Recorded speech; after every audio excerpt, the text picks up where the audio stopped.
Hey guys, it's me, Sam Stein, managing editor at the Bulwark. I'm joined by James Talarico, who is from the Texas Statehouse and not in Texas, actually, today. James and his colleagues, his Democratic colleagues, have fled the state to deny quorum for this special session in which Governor Greg Abbott, at the behest of Donald Trump, is pushing a fairly radical redistricting plan.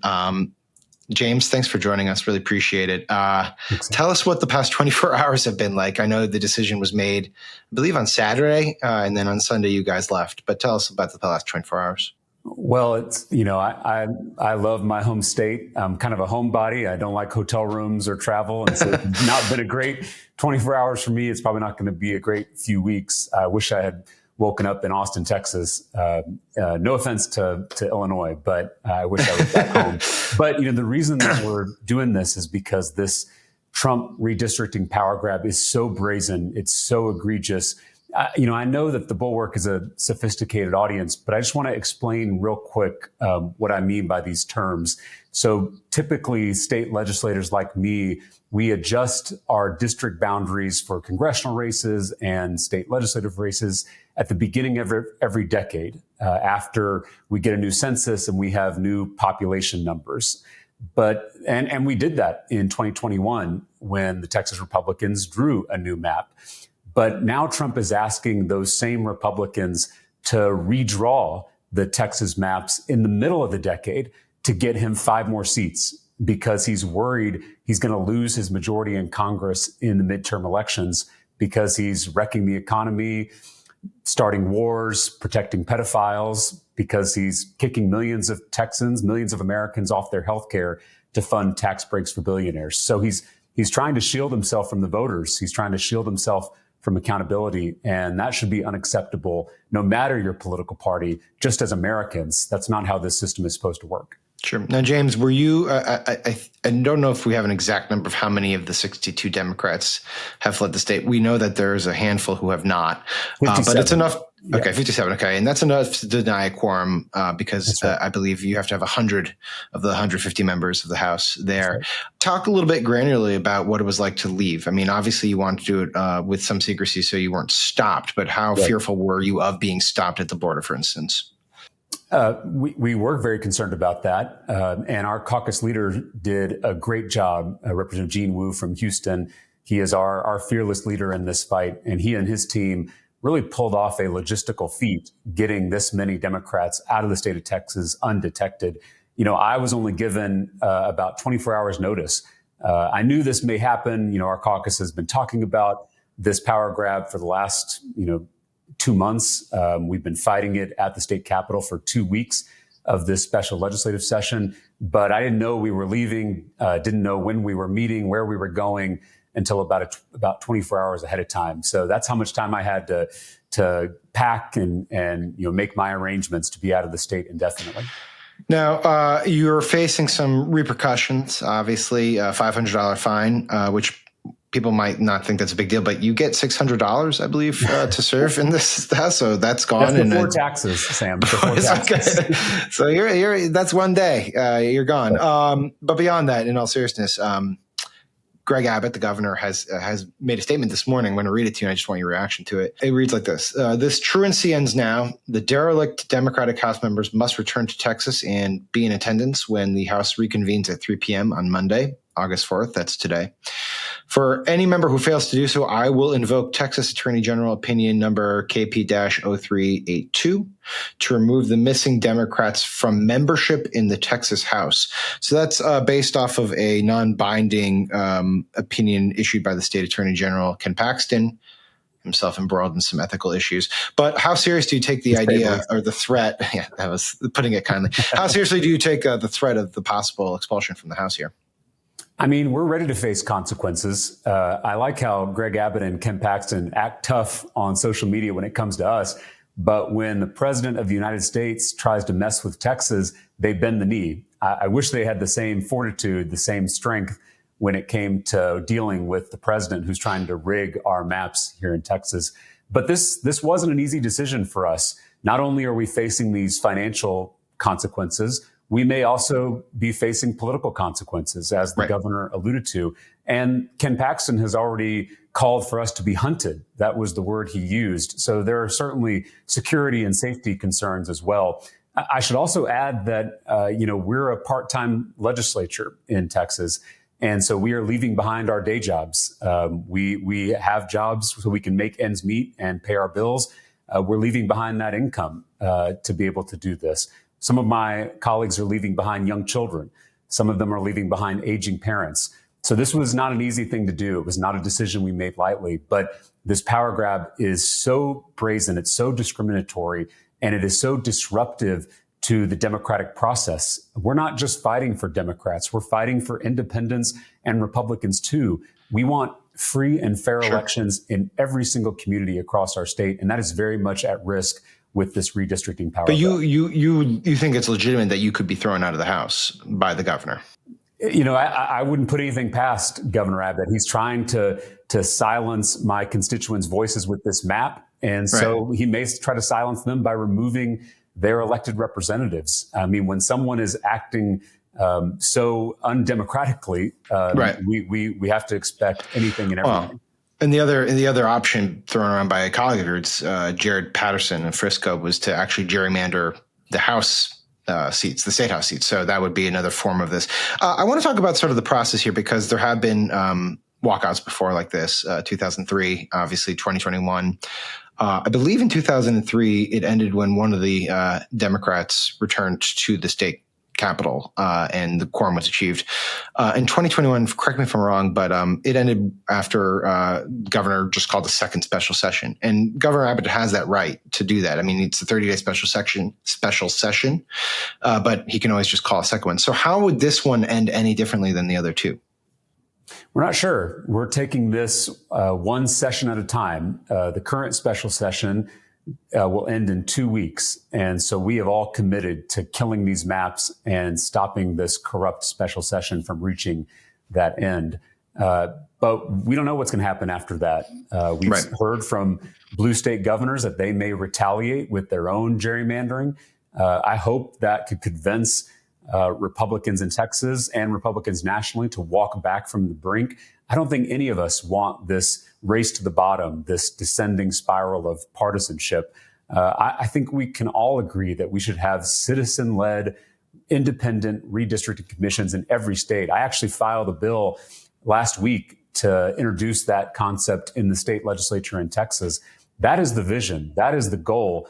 But if Republicans insist on cheating, I think Democrats are going to respond in kind, and they're going to match energy. They're not going to unilaterally disarm, nor should they. And so we'll see what happens. I think there's a lot of variables in play here, and who knows where we'll be in 2 weeks. Bulwark Takes is sponsored by Quince. Why drop a fortune on basics for your wardrobe when you don't have to? Quince has the good stuff, high-quality fabrics, classic fits, and lightweight layers for warm weather, all at prices that make sense.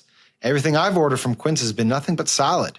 Quince has closet staples you'll want to reach for over and over, like cozy cashmere and cotton sweaters for just under $50, breathable flow knit polos, and comfortable, lightweight pants that somehow work for both weekend hangs and dressed up dinners. Best part, everything with Quince is half the cost of similar brands. By working directly with top artisans and cutting out the middlemen, Quince gives you luxury pieces without the markup.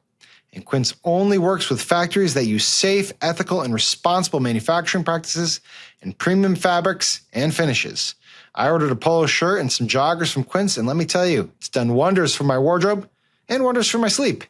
Keep it classic and cool with long-lasting staples from Quince. Go to quince.com/bulwarktakes for free shipping on your order and 365-day returns. That's QUINCE.com/bulwarktakes to get free shipping and 365-day returns. Quince.com/bulwarktakes. Yeah, I've talked to a couple Dems who say they regret not tying the independent commissions to Republican states doing the same. That's another conversation. You did mention to my old colleague, Adam Wren at Playbook, that one of the ways out of this is sort of mutually assured destruction. I think you're alluding to that, where it's like, well, if we do this in Texas, then Governor Newsom will, gerrymander 6 Republicans out of elected office in California. I hear your point, but I would just argue that, and you can push back on me here, but would it make sense for Newsom to move now? Wouldn't mutually assured destruction require Texas Republicans recognizing, or I guess national Republicans recognizing, that something will happen rather than just talking about something happening? Yeah, I completely agree. And Texas Republicans are doing it. They have passed this map out of committee. So they're moving. And I think blue state governors should move as well. And so if there are listeners to this show who live in a blue state, particularly a blue state with a trifecta, a blue House, a blue Senate, and a blue governor's mansion, please call your elected representatives and tell them to respond, tell them to act. We have to stand up to these bullies. You know, it's appropriate, Sam, that we are in the land of Lincoln because Abraham Lincoln actually broke quorum as a state senator in 1840 by jumping out of the window of the Illinois state capitol. Thankfully, I didn't have to jump out of any windows yesterday. I saw you use that line already. we are participating in a long American tradition of standing up to bullies. Disobedience. Your critics say, well, it's also appropriate you went to Illinois because that's an incredibly gerrymandered state in the opposite direction. They've basically written Republicans almost out of existence. And I've said that redistricting, when it's used for these blatant political purposes, this kind of gerrymandering, it's wrong when any party does it, when my party does it or when the Republican Party does it. Now, I will say, though, that this power grab in Texas is unique. It is so brazen. It's happening in the middle of the decade.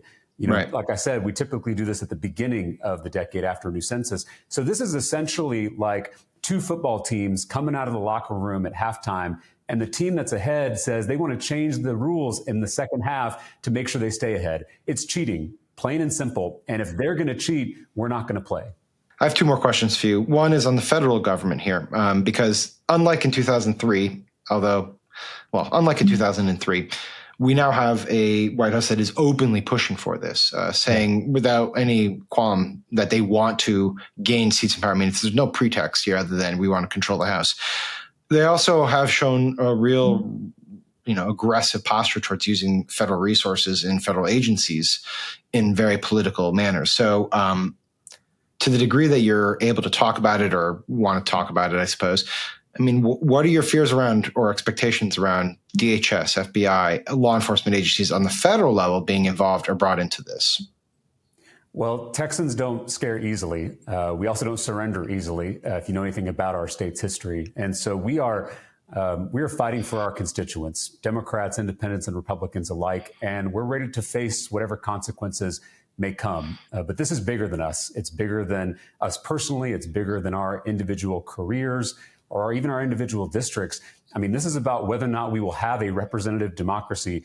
And the Republican Party is led by a president who has shown a complete disregard and disdain for the peaceful transfer of power. So that's what's at stake here. The stakes really couldn't be any higher. This is not just about Texas. This is about the whole country. This is about the democratic process. This democracy is flawed. We have to fix it so that it works for everybody. But when you have people in power trying to hold on to power at any cost, it prevents us from making progress on all the issues we care about: housing, healthcare, education, flood relief for the victims in the Hill Country. This is the rot at the core of our broken political system. And it's finally time that someone stands up to these bullies at the national level. That was going to be my last question, which is the special session had two main components to it. One was, of course, the redistricting that you're seeing right now, but the other one was flood relief. And now that is what? Is it just going to languish there until something is done? I mean, what is the future of flood relief in Texas? Well, we had 2 weeks of this special session. We came to Austin, to the state capitol. We begged our Republican colleagues to prioritize those flood victims and their families and preventing a disaster from happening in the future. That's the responsible thing to do. That's the real emergency that deserves the attention of state lawmakers. But instead, Governor Abbott and our Republican colleagues used those flood victims as leverage to play politics, to pass these rigged maps, to silence the voices of Texans across our state. I mean, it's disgusting. It is politics at its worst. We should have put flood victims first. We should have put flood mitigation first. But instead, they put it behind these redistricting maps. They had 2 weeks and they didn't even file a flood bill. And so this is being used as a talking point by our Republican colleagues to muddy the waters here. We should keep our focus on this power grab and demand that they put away these rigged maps and focus on the flood victims in Central Texas. It is telling that they didn't move that first before redistricting. All right, James Talarico of the Texas Statehouse, not in Texas, in Illinois. Very nondescript background, I think chosen strategically. Thank you seriously for joining us. I appreciate the time. I know you're incredibly busy. Thanks to everyone for watching this. I appreciate that as well. Please subscribe to our YouTube feed where you get conversations like this. James, take care. Thank you, Sam.